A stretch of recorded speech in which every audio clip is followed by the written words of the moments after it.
hon.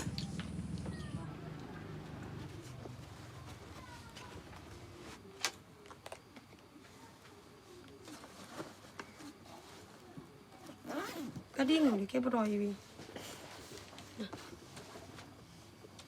Gol kus kok ya ko ya.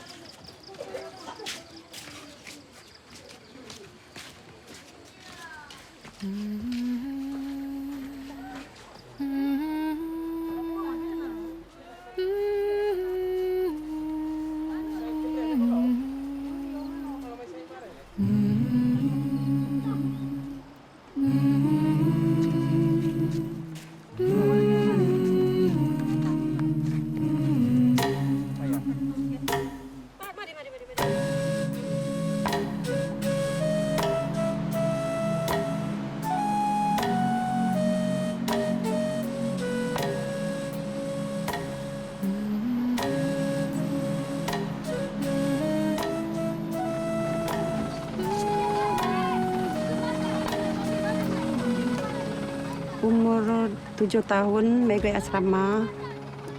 Kadang-kadang banyak, bayi dua banyak cucuk sekolah, tapi ini paksa sebab supaya lebih baik belajar mentul walaupun rasa riak. Ini suruh baik dua bayi juga masuk sekolah le skin walaupun risau.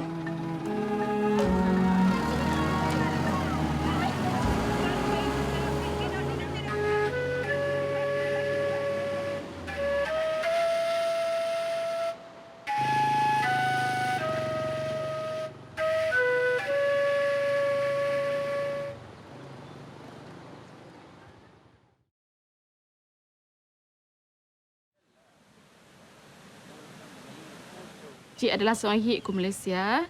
Kebanyakan seorang hik adik jika ku pendalaman dan kebanyakan sekolahnya daripada kampung. Kena menek nai, nai hot kena nai berpendidikan. Jadi nai berkorban, nai ngeng kena nai juga nak asrama walaupun nyak Julina sendiri.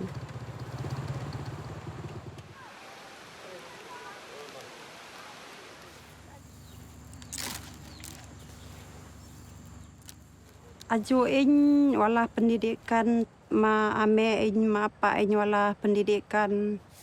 Pun kurang pani sekolah. Kadang-kadang ji senoi deh mai senang mai tipu, senang mai lelut ha ji paji ke pani wala pendidikan. Kedai yang bersuara. Hik rasa hik mampu untuk hik sesuatu. Sebab hik akan hipot mai luar untuk naik sesuatu untuk hik. Daripada hik sendiri hik sesuatu untuk kampung le. Oleh kerana proses pembinaan komuniti, maka joy perubahan telah berlaku. Seorang hik aji sendiri boleh naik seringi ma keperluan ku kampung. Jadi, oleh kerana Aji memerip individu bersama dengan MRT dan juga ketua kampung kumpul bersama nak bincang tentang penubuhan sekolah komuniti supaya habis sangat ada ke pendidikan rohani dan juga pendidikan kebendaan. Kemudian, mau anak kampung Aji sekolah komuniti. Nyok-nyok adalah pendek. Nyok-nyok adalah pendek. Tangan. Saya ili manah entem, debeh kelas saya sekolah komuniti. Nai hunan lak nai jadi guru sekolah komuniti. Sekolah komuniti ada untuk generasi mabek li paling sangat 6 tahun. Tapi pada masa akan datang, harapan ji mabek umur ilai 8 tahun hingga 10 tahun dapat naik belajar ku katih sekolah komuniti ada.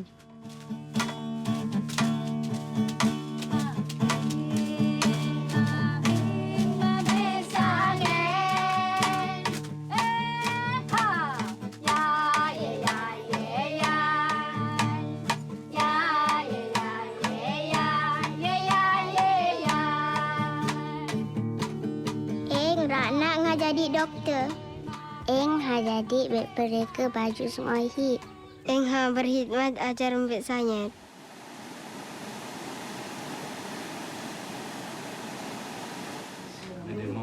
Sekali lagi. Nombor sekumpulan satu Memerip Sains Sunohi sekarang terlibat dalam program Persediaan Tindakan Sosial. Memberi boleh tulis nota, memberi tulis dalam peti buku, dia boleh tulis. Dalam PSA, mai sains meningkatkan kapasiti mai untuk mai merubah diri mai dan untuk mengubah komuniti mai. Mai belajar hari ini tentang pendidikan. Mai jumpa rumai apa ambil dan mai apa ni lebih lanjut lagi. Harokat dari zaman entam sampai sekarang pendidikan lebih berubah komuniti nak jadi.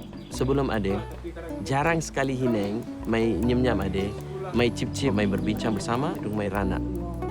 Program PSA key off mabe nana peluang untuk mai berat secara terbuka, mai berbincang bersama untuk mendapat mana pemahaman yang sama aja.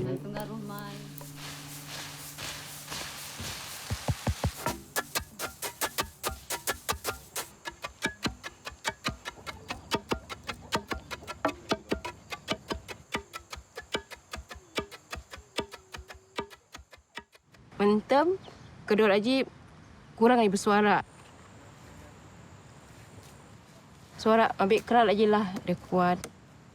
Dan ambil kedua adik naik ku belakang. Lepas ni juga naik kedai dah horok ni haui. Pilihan ku kata kehidupan nak. Tapi konon sebab ni proses institut kedor ku baharisan hadapan. Mentem naik hine tapi hunan naik berani naik cuba.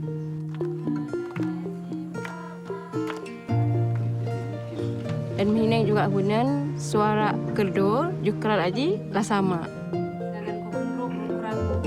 Bukan setakat di jiran lagi.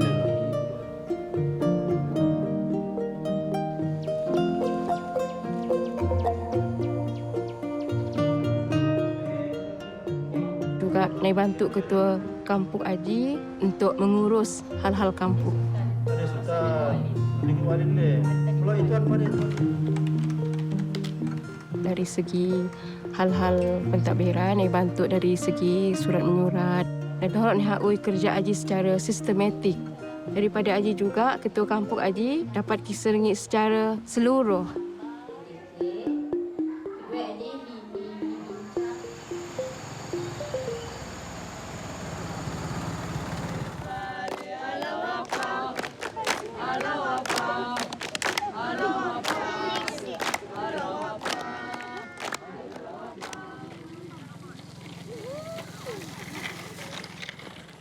Sejak tahun 1950-an, orang Malaysia mula mempelajari ajaran-ajaran Baha'u'llah dan pada hari ini ada lebih kurang beribu-ribu orang di Malaysia yang sedang cuba menterjemahkan visi Baha'u'llah tentang transformasi sosial dan rohani kepada realiti.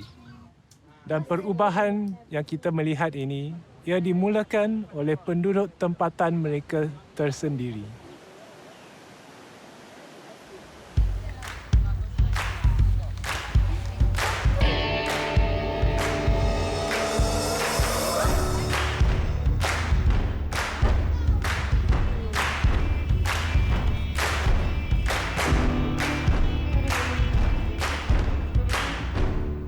When we wanted to bring a change in our own neighborhood, we felt that it has to start with us. So a group of us, we came together and we started to reflect on why we are not serving in our own neighborhoods.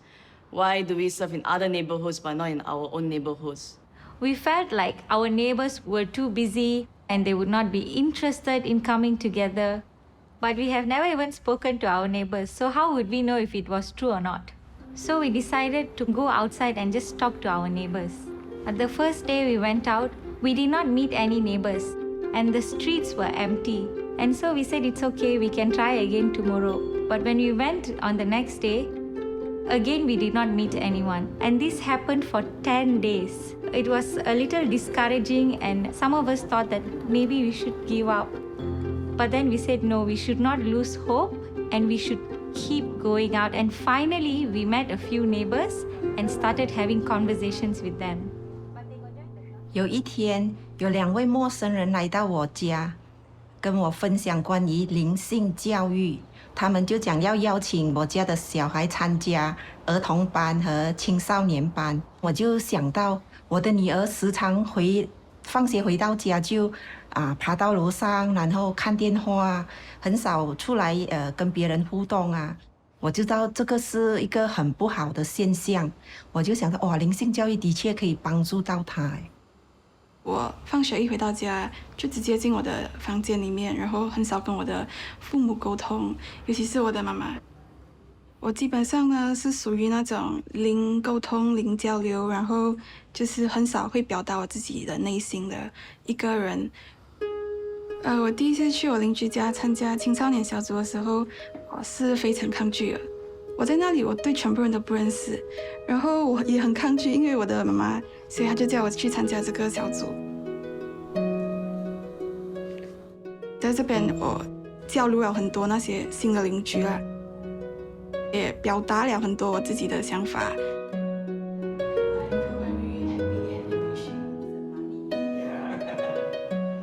自从我和家人参加了社区建设活动之后，我们学会了磋商。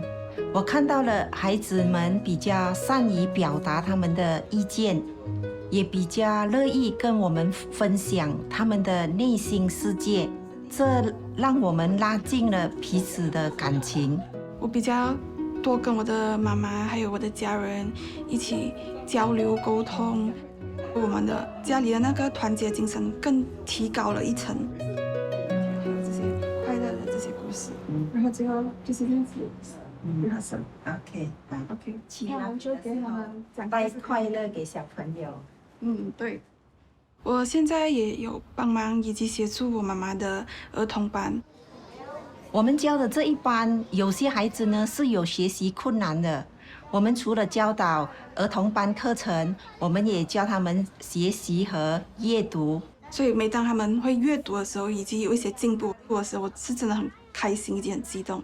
然後至少我在幫忙我媽媽的兒童班，而不是躺在我的家裡看電話。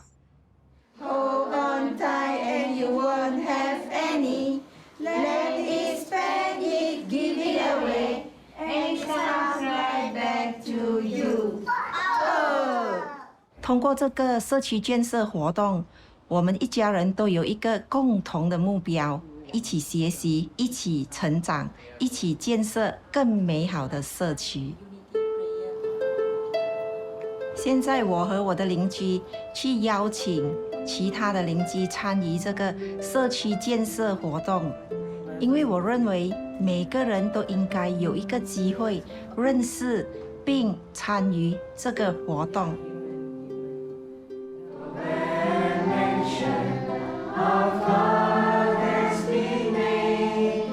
通过这个邻里区的祈福会呢，我就认识更多的我的邻居。我们聊这个市区所需要的东西，就是说我们要如何能够创造一个更好的市区。参加了邻里区祈福会过后，我和我的先生，我们都发现到我们自己也能够举办在我们的家一个祈福会。上帝啊，指引我，保护我。之前呢，我们的家庭呢没有一起祈祷的，可是我的舅舅啊，我的阿姨，他们是信仰巴哈伊的，所以已经有很多年了。他们会邀请我过去他们的家，然后我们吃了饭过后，我们就一起祈祷。但我没有想过我自己也会有一天主动祈祷。那现在我发现到，因为我们有这个祈祷的习惯，每一天我们一家人一起祈祷，变得我们的家庭变得更加融合，更加平静。觉得好像有一点黏这样子哎，平常很麻烦。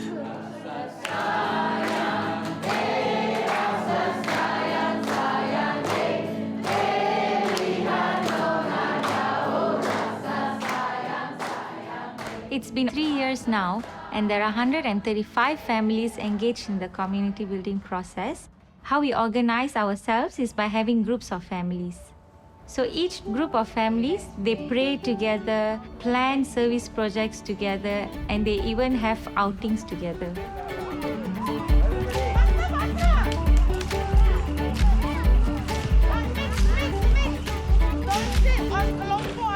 Today we are here gathered to have a picnic, to enjoy each other's company and sing some songs and just enjoy the morning.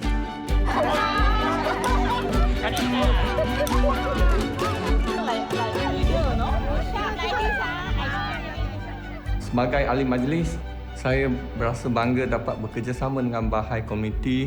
Saya mendapati Bahai Community yang menyediakan platform kepada penduduk setempat untuk berkumpul, mengeratkan hubungan dan mewujudkan semangat kejiranan.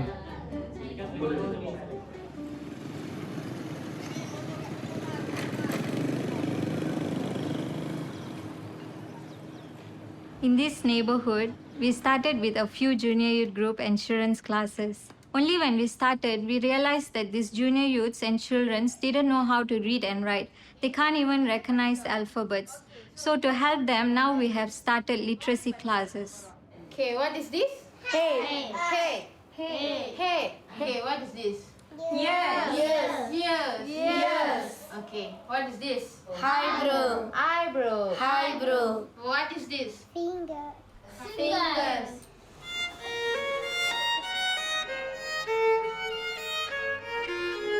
The service project the junior youths decided to do was to pray with their families every day.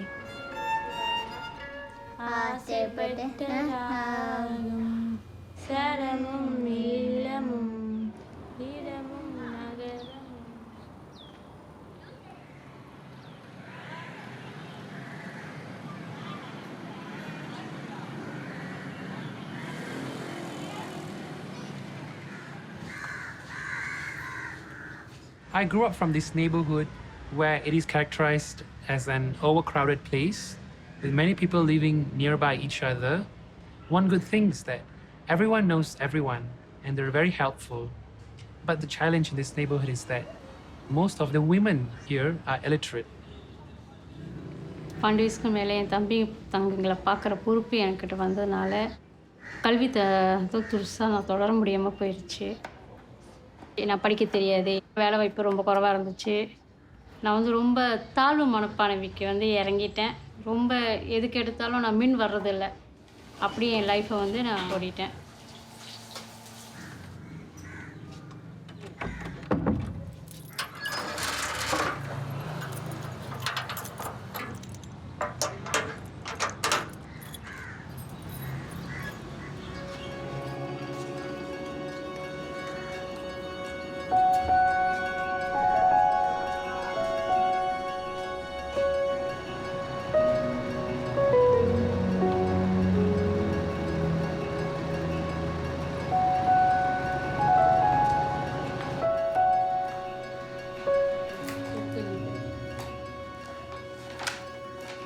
ஒரு அம்மாவாக இருந்து என் பிள்ளைக்கு வீட்டு பாடம் சொல்லிக் கொடுக்க முடியல. என் குழந்தை என்கிட்ட நிறைய கேள்வி கேட்குறப்ப என்னால் எனக்கு பதில் சொல்ல தெரியல. ரொம்ப கஷ்டப்பட்டேன். அது வந்து நான் மற்றவங்ககிட்ட கேட்குறதுக்கும் வெக்கப்பட்டுக்கிட்டு கேட்கவும் இல்லாமல் என் பிள்ளையை நான் எப்படி வளர்க்க போகிறேன்ற ஒரு எதிர்பார்ப்பு எனக்கு ரொம்ப அதிகமாக இருந்துச்சு. என்னோடய பக்கத்து வீட்டுக்காரங்க வந்து என்னை வந்து இந்த ரோகி புக் படிக்க சொல்லி என்னை கூப்பிட்டாங்க. எனக்கு படிக்க தெரியாத ஒரு விஷயத்தினால நான் வந்து எனக்கு தெரியாது எனக்கு வேணான்னு அவங்ககிட்ட சொல்லிட்டேன். அவங்க திருப்பி திருப்பி படிக்க தெரியலாம் பரவாயில்ல, நீங்கள் வந்து பாருங்கள். இந்த ரூபி புக்குனால் எழுத படிக்க நான் கற்றுக்கிட்டேன். எனக்கு நான் சோர்ந்து போகிறப்பெல்லாம் என்னை தட்டி எழுப்புகிற ஒரு அப்துல் பஹார் ரைட்டிங்ஸ் தான் எனக்கு நினப்பு வரும். எதுக்காக நீ படிக்கப்பட்டாயோ அந்த நிலைக்கு நீ உயிர்வாய்க. எனக்கு அந்த துணிச்சல் வந்துச்சு. நான் துணிஞ்சு பேச ஆரம்பித்தேன்.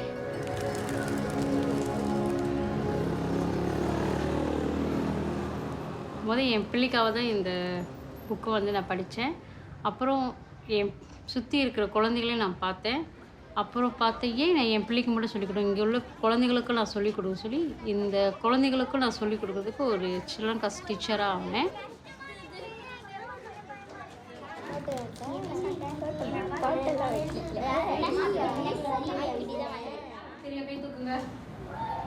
நீங்க சொல்லுங்க. Justice. Okay, justice. Unity. Unity. நான் ஒரு ஏடிசிஎன் மெம்பராகவும் இருக்கேன். அண்டை வீட்டாட்ட போய்ட்டு நாங்கள் கலந்துரையாடி அவங்க கூட ஒரு கூட்டு பிரார்த்தனை வச்சு அவங்களுக்கு கூட ஒரு சந்தோஷமான ஒரு சூழ்நிலையை நாங்கள் வந்து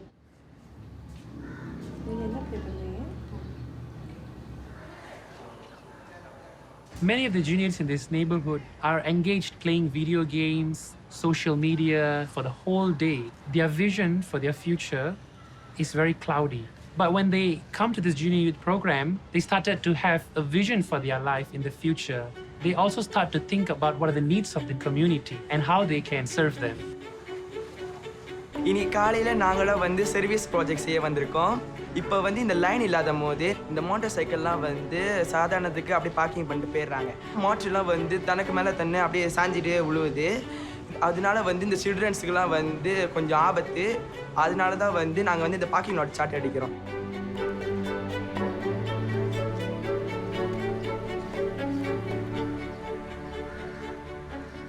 Many of the junior youths here, they neglect their studies.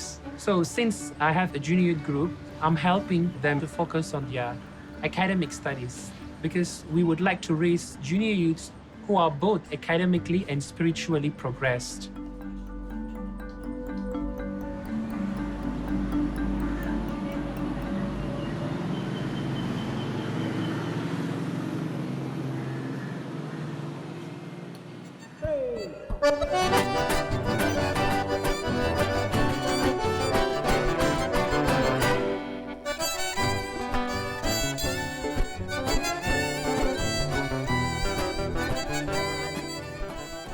Nosso agrupamento fica localizado na região sul do Brasil. E culturalmente as pessoas são muito amigáveis, muito animadas, muito calorosa. Mas hoje a gente vê que já não existe muito essa confiança entre as pessoas. E, infelizmente, isso se dá por fatores sociais negativos, como a violência, o abuso de drogas, a criminalidade e a pobreza. Oi, tudo bem? Eu vou querer 2 pães, por favor.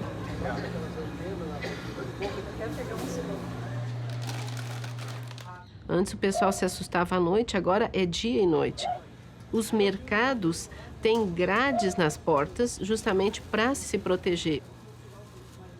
As famílias estão assustadas com o grau de violência que está ocorrendo, preferem se fechar nas suas casas e a insegurança começa realmente a gerar o isolamento. Vai a volta da pronta, parou por aí. Tá, e daqui tudo que me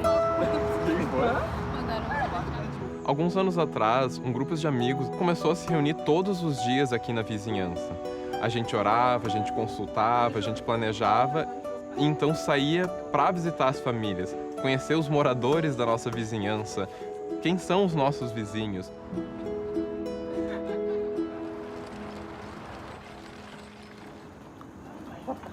A vida que eu levo aqui, às vezes ela é difícil, às vezes ela é fácil, né? Depende muito do dia, né? Eu cuido das minhas crianças sozinho, né? Há 9 anos. E às vezes vêm os amigos aqui também, ajudam, né? Aí eu reúno todas as minhas crianças e a gente ora todo mundo junto. E isso se torna um pouco mais tranquilo, né? Ele é mais alto. Pode levar. Conforme a gente foi visitando as casas e conhecendo mais gente, descobri que todo mundo quer o bem, assim, para o nosso bairro. A gente percebeu que as visitas aos lares, elas são a base para a construção de comunidade. O nosso conceito de visita aos lares também começou a mudar, né, a se transformar. Porque antes a gente tinha muito essa ideia que a visita aos lares era uma coisa muito formal. A gente até pensava em qual tópico ia conversar, a gente tinha marcar com a pessoa que ia receber. Mas na realidade, a visita aos lares ela é uma coisa muito mais natural. A gente visita esses vizinhos com uma grande frequência. A gente acaba conversando sobre temas que envolvem as suas vidas. Então, as visitas aos lares, ela criou esse espírito de unidade e de amizade entre os amigos aqui da localidade. Todos foram convidados a fazer parte desse processo de transformação de comunidade. Eu tenho 14 anos e eu sou professora da aula de crianças.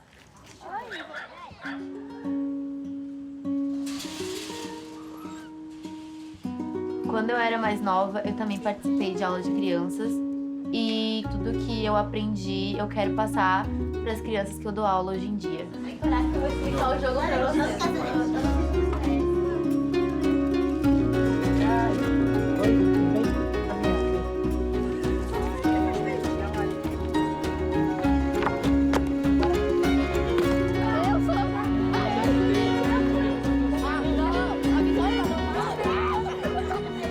Hoje, no nosso grupo de pré-jovem, a gente decidiu que deveria ter algumas mudanças no nosso bairro. Decidimos que seria melhor colocarmos lixeiras por causa da poluição. E outra coisa que o nosso grupo decidiu foi em colocar luzes na vila, porque quando está de noite não dá para ver nada. Eu adoro que ele faça parte do projeto, porque ele mudou bastante. Antes ele não fazia nada em casa. Aí agora ele me ajuda a limpar a casa, ele me ajuda com a louça, ele me ajuda no geral. Ele aprendeu a orar, ele trouxe oração para dentro da casa da gente. Na família, é muito bom fazer oração. Vamos fazer oração, gente? Atualmente, quase todas as famílias do bairro têm uma reunião devocional na sua casa e isso mudou muito a atmosfera do bairro. Exterior com a luz matinal da tua graça. Antes, o bairro era tão perigoso que a gente não conseguia chamar um táxi aqui, porque eles tinham medo de vir aqui. Hoje em dia, nosso bairro é muito mais seguro, que ninguém mais tem medo de vir aqui.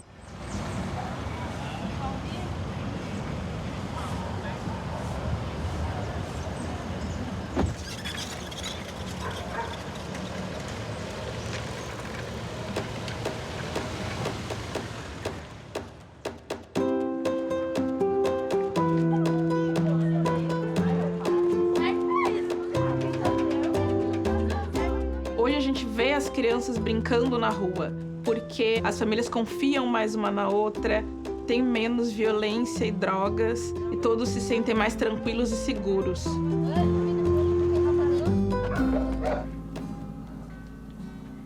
Descansando, certo? É que ele tem a Júlia, mas estava tudo certo e tudo mudou. E ela queria passar maquiagem. Vazio dentro da geladeira. Eu faço parte de um grupo de família aqui na minha rua. A gente pensa junto em alguma coisa boa que a gente pode fazer para nossa comunidade. Poucos dias teve um ciclone e rapidamente esse grupo de família e amigos que se juntaram para ajudar as pessoas que estavam precisando de agasalho e alimento. Sim, a gente vai conversando.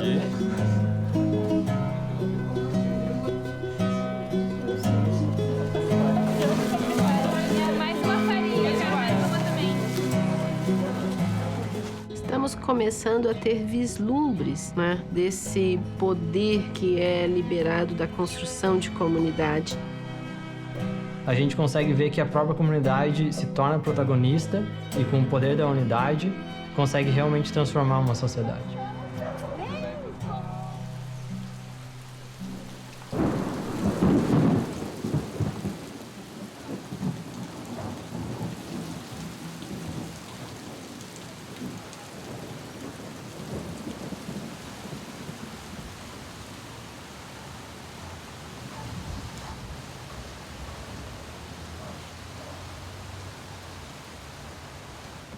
Muitos dos pré-jovens começam a trabalhar com uma idade muito nova. A principal atividade que eles exercem, então, é coletando e separando materiais recicláveis, do quais eles vendem para poder ajudar a família a comprar alimentos e materiais de necessidade básica.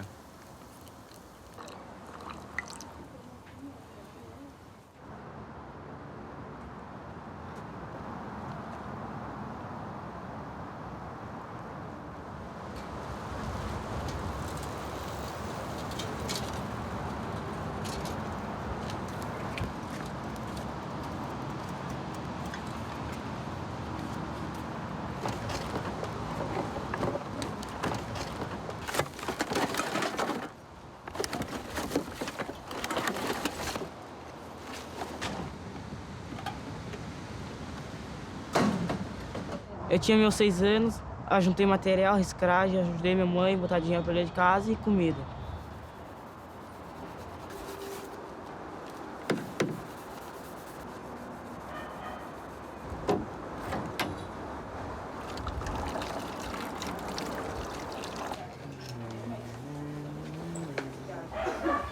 Um dos desafios que nós temos aqui, então, é que muitos jovens começam a sair cedo da escola. Os meninos, porque eles têm que ajudar as famílias financeiramente, então eles acabam saindo da escola para trabalhar. Ou porque se envolvem com drogas. As meninas, porque engravidam muito cedo. Tenho 4 filhos, tive a minha primeira gestação com 14 anos e tive que abandonar a escola. Mas hoje a minha meta é que eles concluam o colégio, porque é muito importante, né?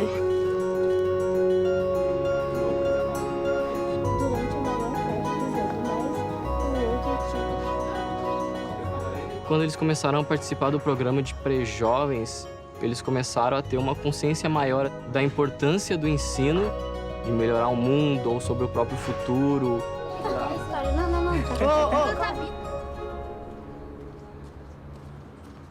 Eu tenho 14 anos, eu vou para a escola e eu gosto muito porque aprende. Eu participava do grupo de pré-jovens e agora estou no livro 1 e eu gosto muito.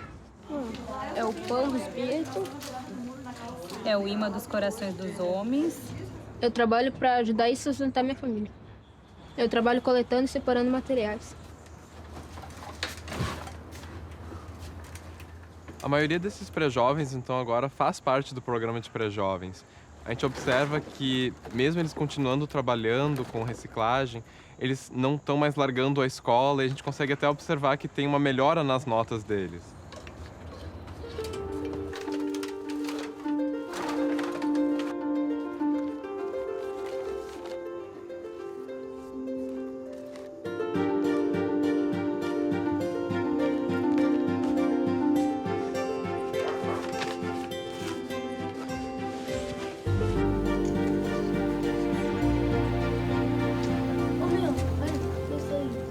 A gente vê animadores que ajudam os seus pré-jovens com os deveres de casa e algumas matérias que eles estão tendo dificuldades.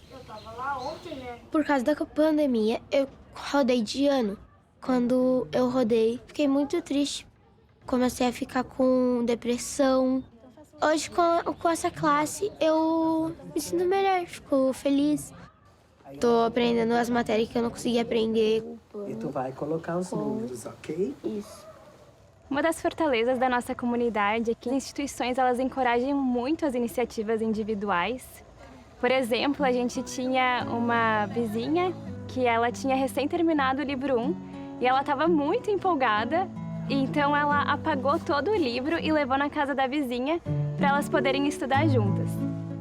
E apesar de não ser uma tutora, todos ficaram muito felizes e as instituições então começaram a pensar em como a gente pode estar apoiando mais ela e acompanhando para que ela possa seguir tutoriando o livro. Aqui, ó. Eu estava navegando online, aí vi algumas postagens bem legais de uma colega minha que realizava várias atividades no bairro onde ela mora. Achei aquilo super interessante e resolvi perguntar para ela de que forma que ela realizava e decidi que eu poderia também fazer essas atividades aqui no bairro onde eu moro. Ela me apresentou uma outra amiga e através dessa amiga comecei a realizar os estudos do instituto. E a partir disso comecei a fazer as aulas de crianças e as aulas dos pré-jovens. Ao final de cada livro, nós pensamos num ato de serviço. Cada um dava a sua ideia do que a gente podia fazer para a melhora do local onde a gente mora. Foi levantado, uma ideia através de uma das alunas, fazer esse ato de serviço voltado para pobreza menstrual.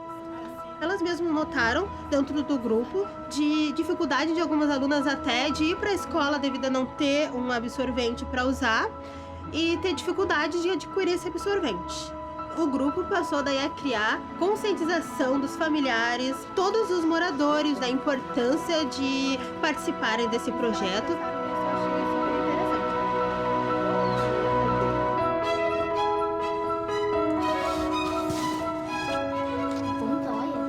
Criaram uma caixinha para coleta desses absorventes. Todos os moradores, os pais, familiares ajudaram a arrecadar, pegaram a caixa e levaram até a escola e onde ficou lá para todas as alunas utilizarem. E hoje em dia uma aluna continua à frente desse projeto e assim nenhuma da aluna mais passou a faltar aula, por esse motivo.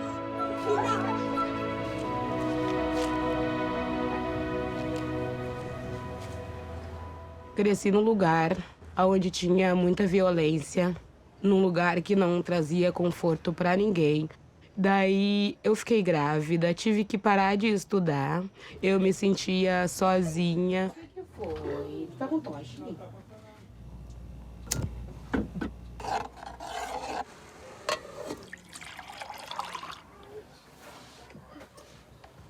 Nossa, mas é um ator, né?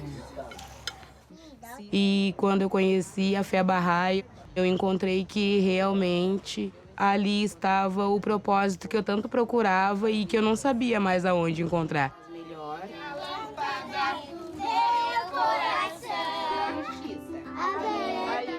Eu sou uma professora agora. Agora vemos realmente a transformação com as aulinhas.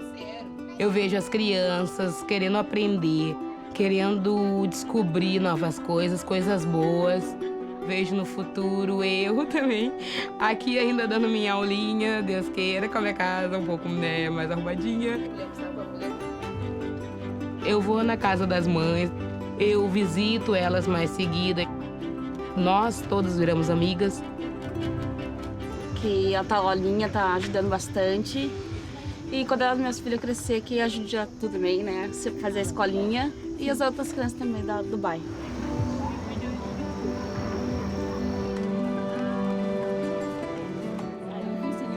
E aí o vizinho ouviu. Eu e as outras mães nos reunimos com frequência. Falamos sobre os filhos, falamos sobre oração, falamos sobre nossas vidas. A gente está se ajudando bastante, querendo realmente que dessa comunidade surja algo bom mesmo. É a revelação de Bahá'u'lláh que está realmente empoderando todos os amigos a poder fazer uma mudança espiritual, uma mudança social também no seu entorno.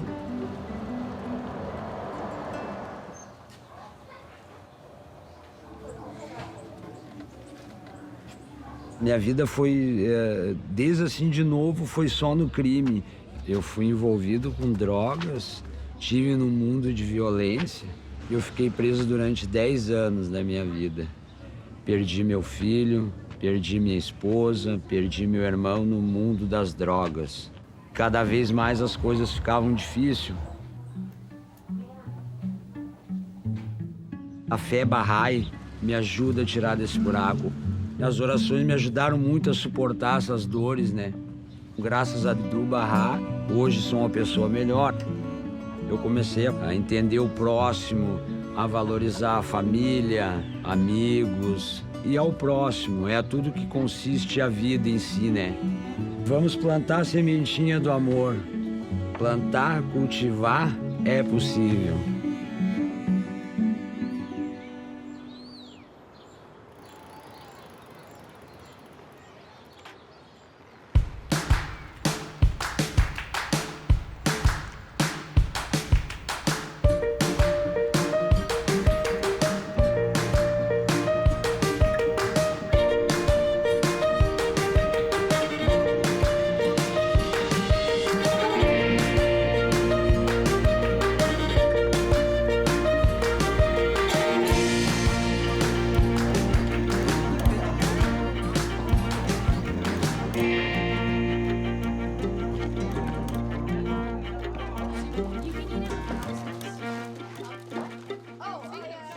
Many people don't have enough money to buy food and are hungry, so we decided to take action and help them out.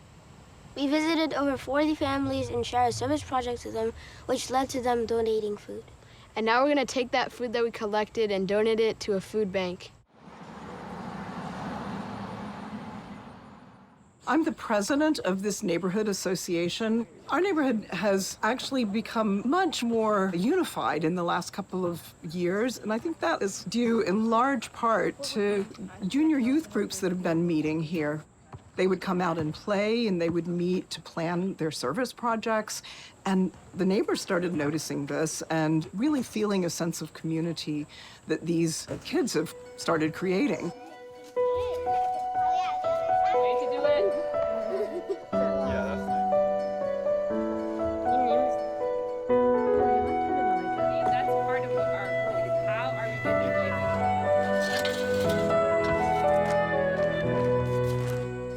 Today we're building a community garden as a service project for our junior youth group, and we're doing this to help connect the different members of our community together because we have like a gap between generations, between young children and older people, so we think it's a good way to unite and connect the neighbors.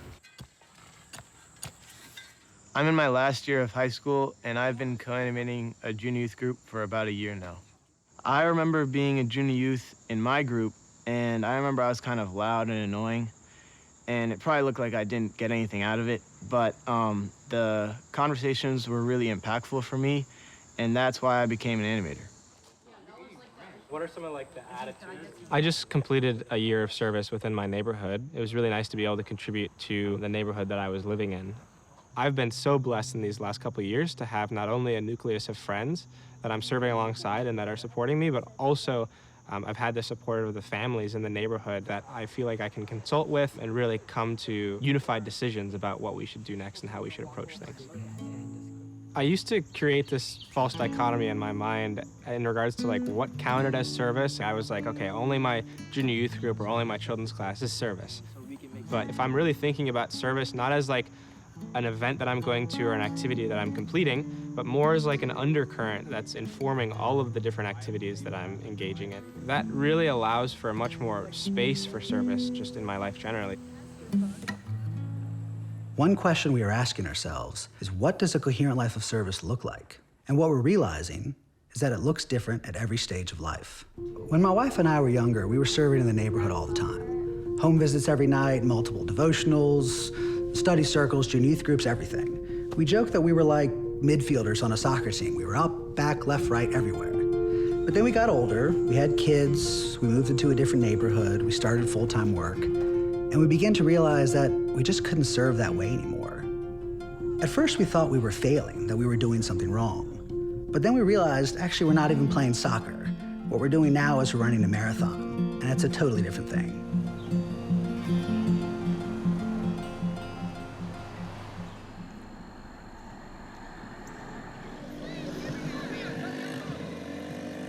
We're a group of friends and neighbors who come together on a regular basis to think about what are the needs of our community, how we can work together, how are we thinking about the well-being of everyone in the community.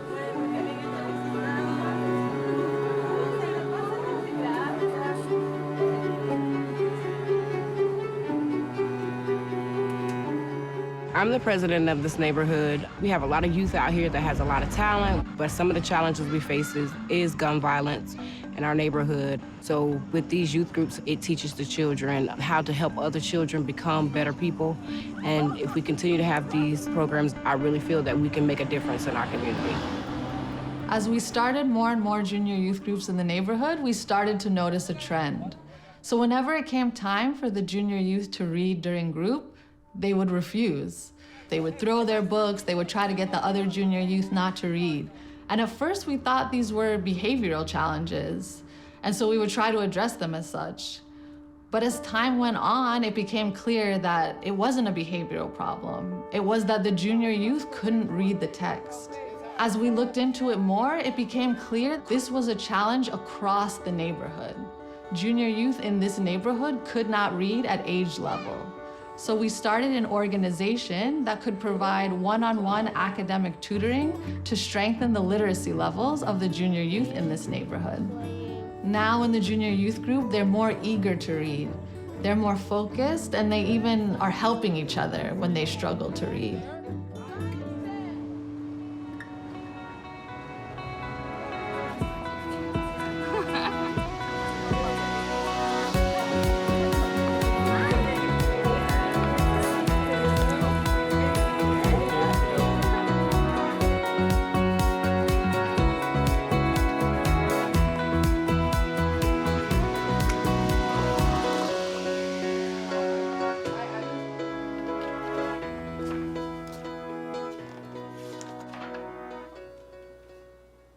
My roommate and I are both students, and we've been exploring ways to build community in our neighborhood.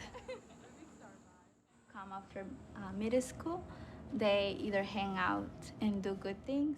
We've opened up our home to have study circles and devotionals in our apartment. Trying to invite youth to join the community building process by explaining it as You know, merely a set of activities has proven challenging. You know, often they're not interested or they find it difficult to find time in their life. But when we share the purpose behind these activities, the greater vision of Baha'u'llah, of the transformation of the individual and society, youth are eager to contribute. When I learned about the vision that Baha'u'llah had for the oneness of humanity, it really spoke to me.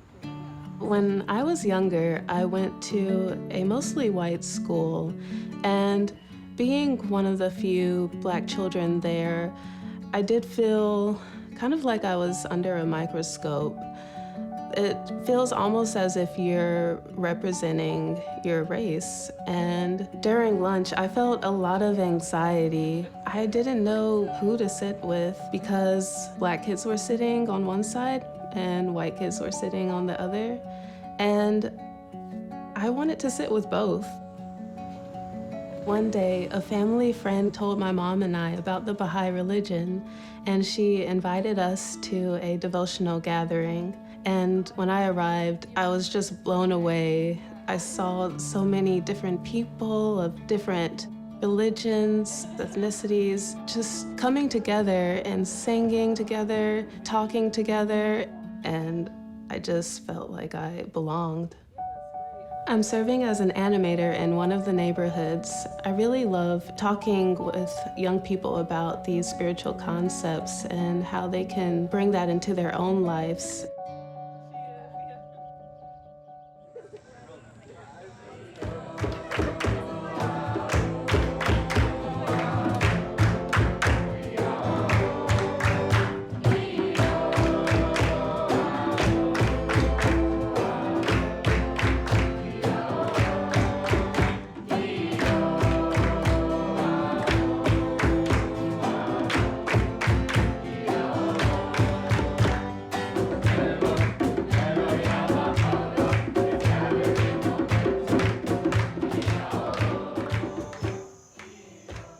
You know, in a time that was really polarizing and I was feeling fairly isolated, I was looking for more authentic connection, and I thought maybe some of my neighbors would be too. And so I decided that I would just try to invite my neighbors to become part of a devotional gathering. My neighbor came from across the street and invited me to a devotional that was happening right outside my home. And it was just perfect timing because I was feeling incredibly isolated and looking to find meaningful connection. Since then, I've been going to the devotional for the past 2 years, and it has just been a tremendous source of support and just a fantastic community to become a part of. So powerful is the light of unity that it can. We have several activities in our neighborhood. We've begun children's classes, study circles, additional devotional gatherings. These spaces help bring people together. It brings the joy that we're looking for in a community. One of the things that I'm really grateful for is that I have a friend in the neighborhood who, from the beginning when we first started our devotional gathering, has been there alongside me. We are consulting and talking about how these activities are going, how we can support each other, and it really helps to have another person to do this with.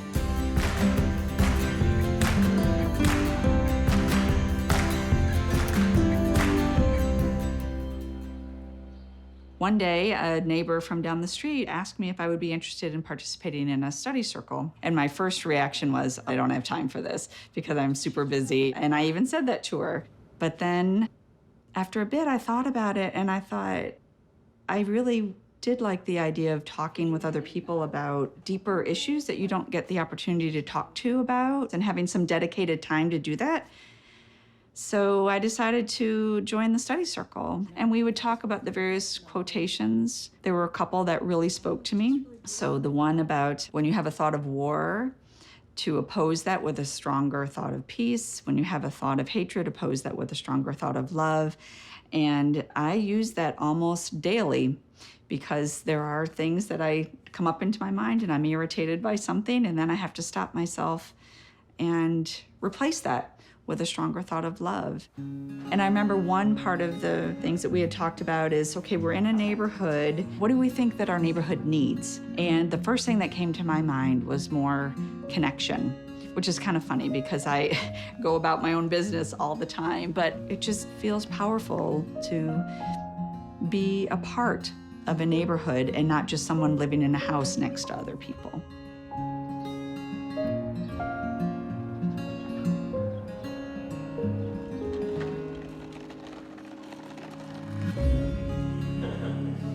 We are a group of families that come together on a regular basis to plan, reflect, and support each other in our community building activities. One of the spaces that we've created is called Meaningful Conversations. We invite others through both social media and through personal friendships. This is a space in which we read quotations around a given topic. We use these quotations to inspire an uplifting conversation. This is really helping all of us to keep these spiritual ideas in the forefront of our mind and carry them into our actions throughout the week.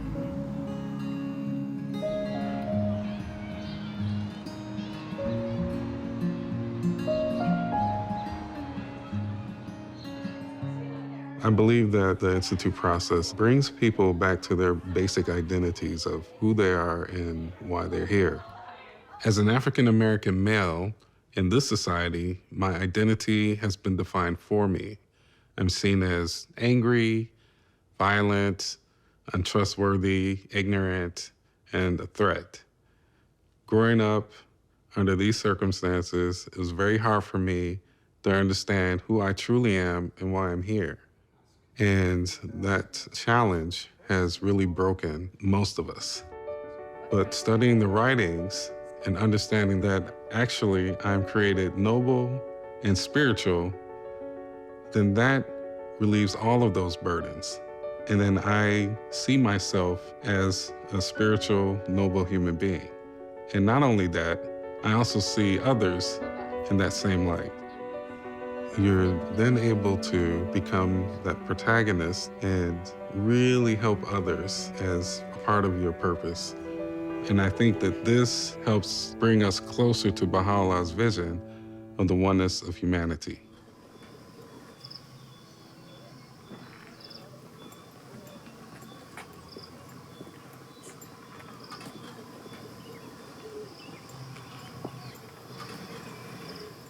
Bye. Bye.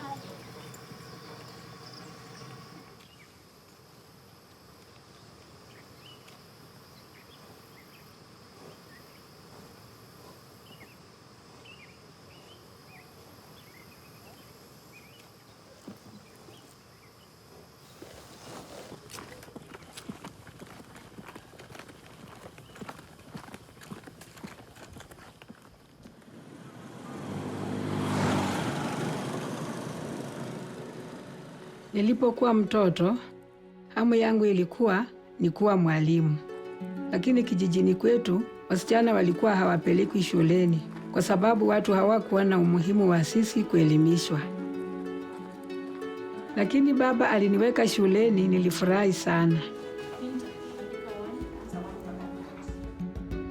Lakini nilipokuwa kijana, baba aliamua ya kuwa nina elimu ya kutosha kwa ajili mimi ni msichana. Hivyo akanitoa shuleni. Nilihuzunika sana kwa sababu nililazimika kuacha hamu yangu ya kuwa mwalimu. Nilipokuwa na umri wa miaka 17, niliolewa na nikahamia kijiji kipya. Katika kijiji hiki, nilikutana na jamii ya Wabahai na nikajiunga na mchakato wa taasisi. Hii iliamsha ndani mwangu tena hamu yangu ya kuwa mwalimu. Mara tu baada ya kuwa mwalimu wa madarasa ya watoto na baadaye muishaji wa vikundi vya vijana chupukizi, nilifurahi sana. Lakini nilitambua kwamba watoto wengi katika kijiji hiki walikuwa hawaendi shuleni. Shule ya pekee ilikuwa mbali sana na wangelazimika kutembea kwa miguu saa 4 ili kufika huko. Kwa hivyo, pamoja na jamii ya Wabahai, tulianza kuwa na mazungumzo. mazungumzo na familia kijijini. Na wote tuliamua kujenga shule ya jamii na nikawa mwalimu wa shule ya jamii. Nilifurahi sana. Lakini shule ya jamii ni ya watoto wa miaka 5 na 6 pekee, na hatukuwa na rasilimali ya kuwa na madarasa ya juu. Hivyo, baada ya kutafakari na jamii, nilianzisha mazungumzo na utawala wa serikali. Niliwashawishi kujenga shule ya msingi kijijini kwetu na wakafanya hivyo. Na leo hii watoto huenda shuleni na hutembea kwa urahisi. Wengine wamemaliza university kwenye hiki kijiji.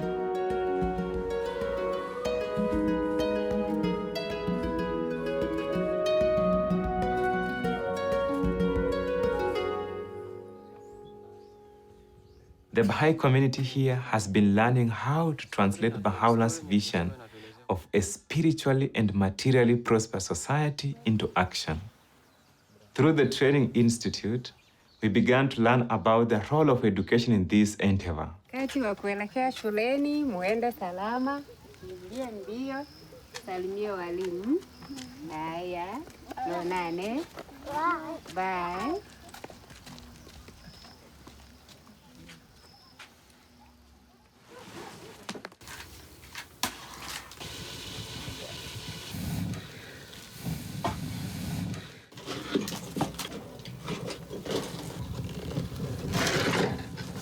Mimi nilimaliza tu shule ya msingi. Tukaamini kwamba hakuna yoyote atakayeweza kumaliza shule ya upili. Mimi nina watoto 7 na mimi ni mzazi mmoja tu ninayewashughulikia. Ninatamani wapate elimu. Lakini nilikuwa na waziwazi ya kwamba hili halingeliwezekana. Miaka 10 iliyopita, watoto wangu walijiunga na madarasa na vikundi ya vijana chipukizi, na hili likanipa tumaini. Na kwa sasa watoto wangu wa kwanza 3 wako katika shule ya upili. Pia ni walimu wa madarasa ya watoto na uishaji wa vikundi ya vijana chipukizi. Moyo wangu una furaha kubwa. Oh friends, in the garden of thy heart plant not by the rose of love. Wow, good. Can you clap for him?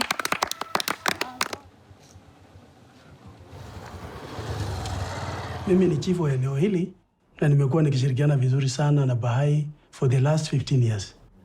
Hapo nyuma watoto wengi wangeweza kwenda shule na vijana wetu pia walijiingiza kwa mambo ya madawa za kulevya, na vile tulikuwa na shida ya watoto wetu wasichana kupata mimba. Kwa hivyo maisha ikawa magumu sana. Tulianza kushauriana na Bahai community kuhusu watatusaidia namna gani mambo haya, kwa sababu hawa wako na uzoefu mkubwa sana wa kuembawa vijana wetu. Chief pamoja na wazee wa kijiji mara kwa mara hushauriana na baraza la kiroho la kijiji na kutafuta mwongozo kwa masuala yanayohusu maslahi ya jumuiya. When we raise our consciousness to begin to think about the transformation of the entire village, we began to think of how to involve everyone. And as a result of that, we began to move together as a whole.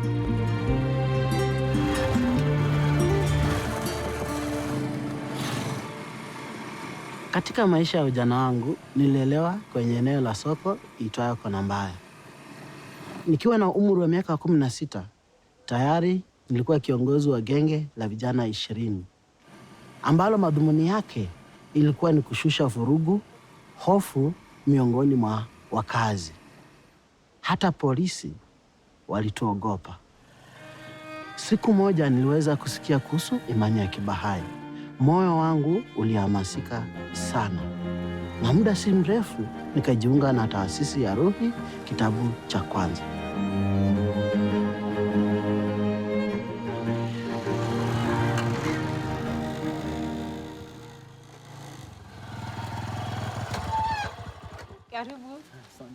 Leo hii mimi ni mrahisishaji wa ukuaji wa cluster na nawatembelea watu kijijini, kuwatia moyo na kuwasaidia kwenye juhudi zao za uandaaji wa mikutano ya ibada na ziara za majumbani.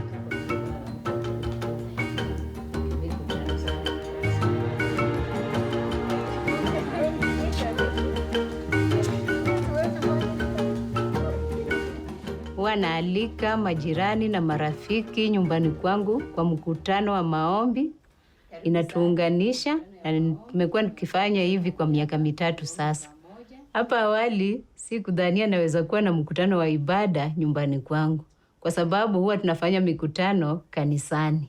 Lakini sasa nilitambua kuwa naweza enda kanisani na pia kufanya mikutano ya ibada nyumbani kwangu. Holding devotional gatherings in our homes and inviting our neighbors was not part of our culture. It was when we went through Rui Book 1, reflecting on the life of the Spirit, that we began to appreciate the power of prayer. What is prayer? Why do we pray? And immediately we began sharing our insight with others during our home visit in the village. Today, the habit of praying together in our homes has become part of our lives.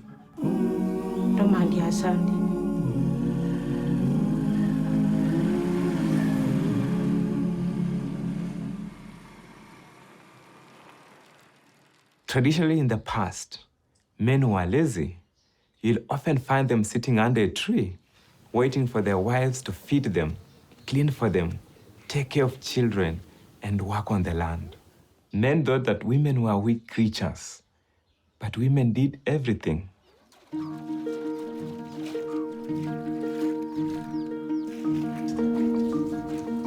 If someone saw me washing my wife's clothes, it would be the talk of the village. People would point fingers at me, saying, I'm not a man, that my wife controls me.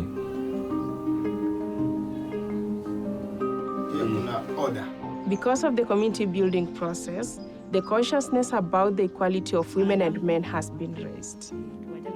Many men are changing. They are taking an active role in household duties and are more involved in parenting and supporting their wives. Women are not only participating in the activities, they are at the forefront coordinating and leading. On our local speech assembly, the majority are women. At the level of the family, the wife and husband consult and make decisions together. These changes have helped our community to advance.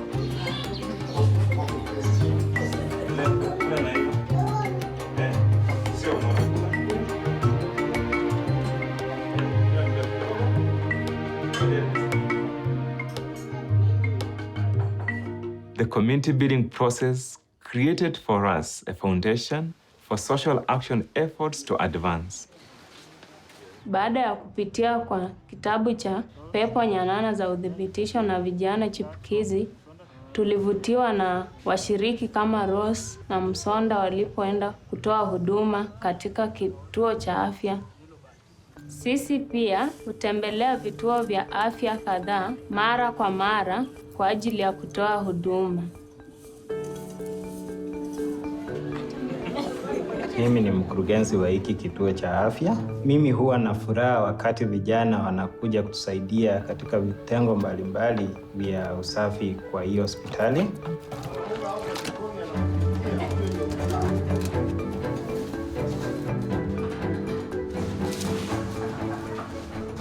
Na wanapomaliza huwa tunawapa mafunzo ya kiafya. Hao vijana huwa kama mabalozi wetu juu ya mambo ya afya huku kijijini. Ama ugonjwa wote ile.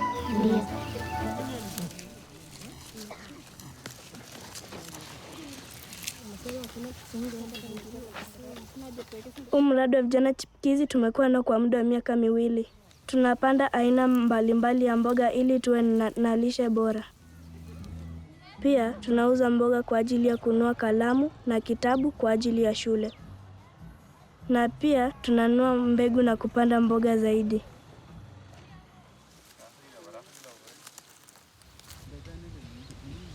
ya hii jamii yetu imekuwa ikipanda tu mahindi peke yake. PSA imefanya tumejua kwamba tunaweza kupanda vitu vingine kama vile mboga na matunda. Pale awali familia yangu ilikuwa inatumia pesa mingi sana kwenda sokoni na kununua mboga na matunda. Lakini kutoka nitimu katika masomo ya PSA niliweza kupanda vitu tofauti nyumbani. Nimepanda mboga aina tofauti, nimepanda na matunda. Sasa hizi familia tuhitaji kwenda sokoni kununua vitu. Sasa hizi wanahifadhi pesa na hizo pesa zinasaidia kufunza wale wadogo wangu. Sasa hizi familia yangu iko na furaha, mambo yote yanaendelea jinsi ambavyo yanafaa kuwa.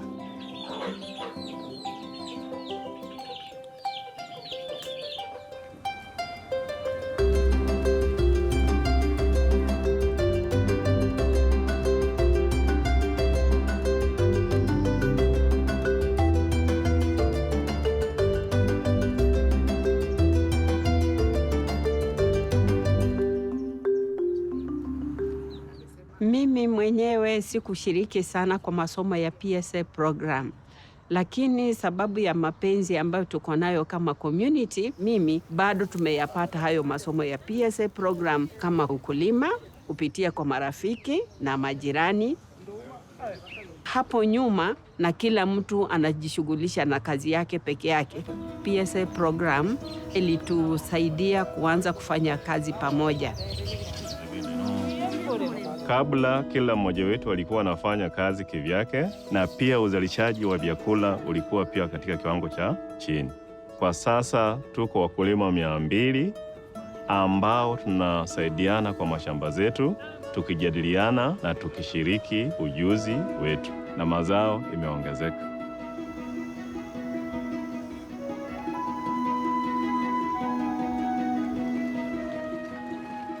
Worship and service have become the center of our lives, and we are so honored that the first local house of worship in Africa is here in Matunda soil.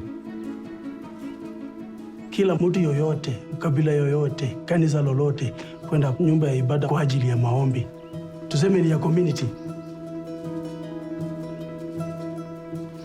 Now with the house of worship, many families go and say prayers together very early in the morning before they go to their daily activities.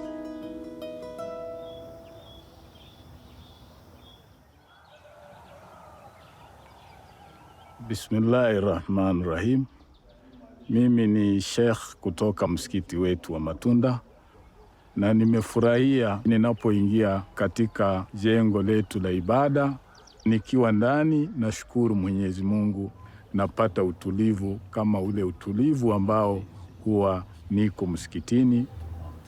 Imelete mabadiliko makubwa katika mjitamai wetu. Assalamu alaikum wa rahmatullahi wa barakatuh.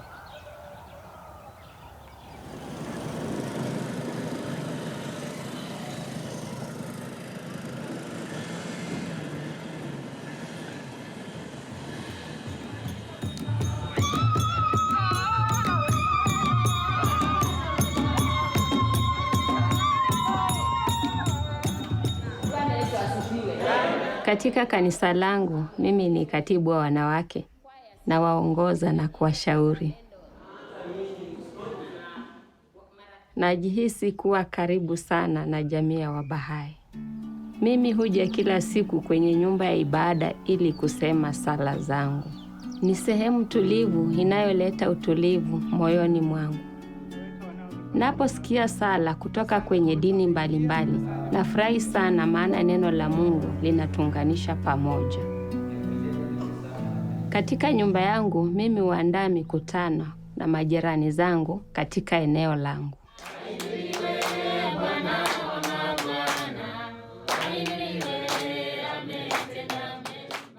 Sisi ni kikundi cha familia 15, hukutana kila wiki. Sisi ni majirani kutoka dini na dhehebu mbalimbali. Tunasali na kushauriana kuhusu mambo ya jamii. Kwa mfano, tunazungumzia tunawezaje kumsaidia kila mtoto kupokea elimu ya kiroho na ya kimwili. Tunafurahia mikutano hii kwa sababu tunajifunza mengi kutoka kwa kila mmoja na kusaidiana. Today, we no longer see each other as members of different religions, tribes, class, or gender. Because of the revelation of Baha'u'llah, we see each other as members of one community, recognizing that together we are the protagonists in creating a spiritually and materially prosperous society.